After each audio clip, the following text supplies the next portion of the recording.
let's talk about a feeling that's, well, it's really confusing. It's that feeling that your best intentions, all your love, all your support might actually be making things worse. It's a pattern called overfunctioning, and we're going to break down exactly what it is, where it comes from, and most importantly, how to get out of the trap. Wow, this one really hits home, doesn't it? It just gets right to the heart of it. What if that deep, powerful urge you feel to jump in and fix everything for someone isn't really about them at all? What if it's actually about you? About calming your own anxiety? Let's really dig into that. Okay, so first things first, let's talk about that weight, that heavy feeling you carry around. Because if this is you, you know exactly what I'm talking about. It's more than just being tired or stressed. It's a constant, heavy weight on your shoulders. Yeah, this is that soul-deep kind of tired, right? The kind you wake up with. It comes from carrying the emotional load for everyone else. Their problems become your emergencies. Their moods dictate the emotional weather of your day. And you get so busy managing their life, you kind of forget you even have one of your own. But here's the thing, and this is so important. You are not crazy, and you're not alone in feeling this way. That weight you're carrying, it actually has a name, and being able to name it, to see the framework behind it, well, that's the first step to finally putting it down. So a psychiatrist named Murray Bowen came up with this term, emotional fusion. And it's basically where the emotional boundaries between you and another person just dissolve. You don't just feel bad for them, you feel their anxiety, their panic, their sadness like it's your own. And it instantly feels like your emergency to solve. And here's the kicker. This is what makes it so tricky to see. It doesn't feel like a trap. It doesn't feel unhealthy. It feels like what a good person does. It feels like love. It feels like loyalty. But in reality, it's a cage that keeps both of you stuck right where you are. Now, the wild part is, you probably didn't even choose this. This way of being is often an unspoken family rule, passed down from your parents who learned it from their parents. It's this invisible script that says your value, your worth, is measured by how much you can carry for other people.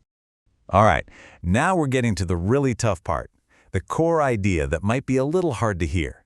We need to talk about the lie about helping, the huge misunderstanding that sits right at the center of this whole pattern.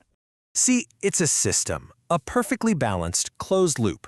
For one person to constantly overfunction, to do too much, to worry too much, to control too much, someone else has to underfunction. They have to do too little.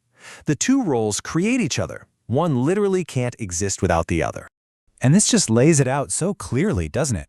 The gap between what we think we're doing and what's actually going down. You think you're being supportive, but you're really just calming your own fears. You think you're saving them from failure, but you're actually robbing them of the chance to learn and grow. You're not just being the strong one.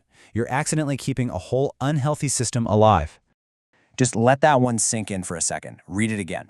Every time you rush in to rescue someone, you're sending a message, you can't handle this without me. You're stealing their chance to build their own strength, their own resilience.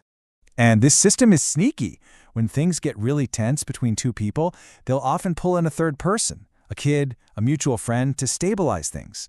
But it's a trick. It doesn't solve the problem. It just lowers the temperature for a while, freezing the conflict in place so nothing ever has to really change. Okay, so if that's the trap, is there a way out? Yes, absolutely. And that brings us to the path forward. It's not a quick fix. It's a whole new way of showing up in your relationships. It's called differentiation. So the goal has a kind of clinical name, differentiation. But all it really means is finding that sweet spot. It's the ability to be fully connected to someone you love, to be there for them, but without losing yourself. It's saying, I am with you, but your anxiety is not my anxiety. Now, this is super important. Differentiation is not detachment. It's not about becoming cold or building walls or cutting people off. That's just a different kind of dysfunction. No, this is about staying present, staying warm, but doing it from a place of your own solid ground. You stop being another casualty of their chaos and instead become a calm resource. So what does this actually sound like? Well, it can sound as simple as this.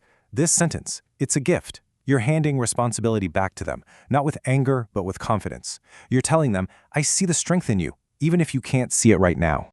And here's another one, and this is so powerful, it draws a clear, kind boundary while at the same time it offers connection. You're saying, that's your burden to carry, not mine, but you won't have to carry it alone. I'll be right here with you.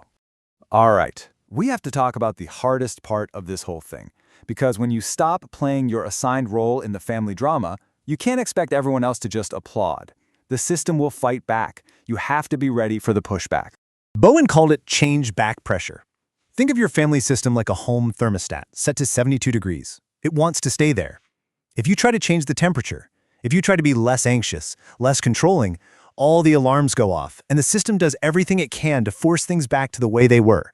And what does that pressure sound like? Oh, you'll recognize these right away. It sounds like you've changed, as if that's a bad thing. It sounds like you're being so selfish. Or the classic, I guess you just don't care about us anymore. It's all designed, consciously or not, to use guilt to get you back in line. But listen to me very carefully right now. This is the most important thing to remember. That pushback, it is not a sign that you're doing something wrong. It is the absolute proof that you are finally doing something right. It means you're breaking the cycle. It's evidence that you're making real, meaningful change. And this is the beautiful paradox of it all. By finally putting down their baggage, you're not abandoning them. You're giving them the greatest gift of all, the space and the necessity to finally discover how strong they actually are. You know, there's this incredible power in just being able to see a system for what it is. The second you can name the pattern, you're no longer completely trapped inside of it. You've already started to get free. So I'll leave you with this. What pattern will you name today?